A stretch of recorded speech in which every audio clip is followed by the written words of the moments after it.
Noah. Blind this Ebo Noah, blind this guy like content creator. I won't tell a pastor. Apostle, we hear of this. The guy just go on show. Inside the show, he just show us for screen say rain dey fall, water dey.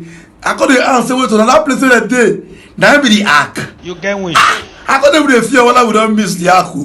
No one knows that the guy just dey do another thing. The next thing now they go arrest the guy. I call them they wonder when did they happen. They use us the although Ghanaian the man.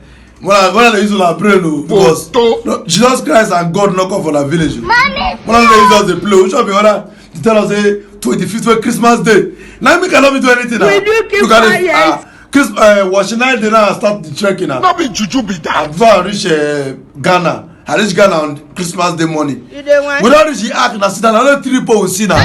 Now we can answer for what for ark when you call for what 7 when you do. Oh, wow. Only 3 people. I mean the rest will not hear the announcement. For what? I go with the fear. I gotta say my girlfriend she go not miss the ark. Rain fall now. We wait till this morning, oh bros. They play. Rain not fall. Sorry. We not see flood though. Say na eyes they pay me and they waiting me. Bros, I be there say that the guy go on station. Me, I dey wait. Me they just finish. I dey go meet the guy. Run. Use our father. Use me to play. You know. Come be you. Who are you? You dey use your You don't run away. Or go.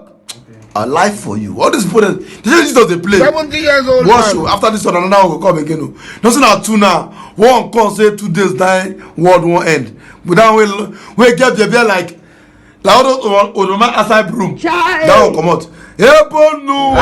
Don't come say na hack.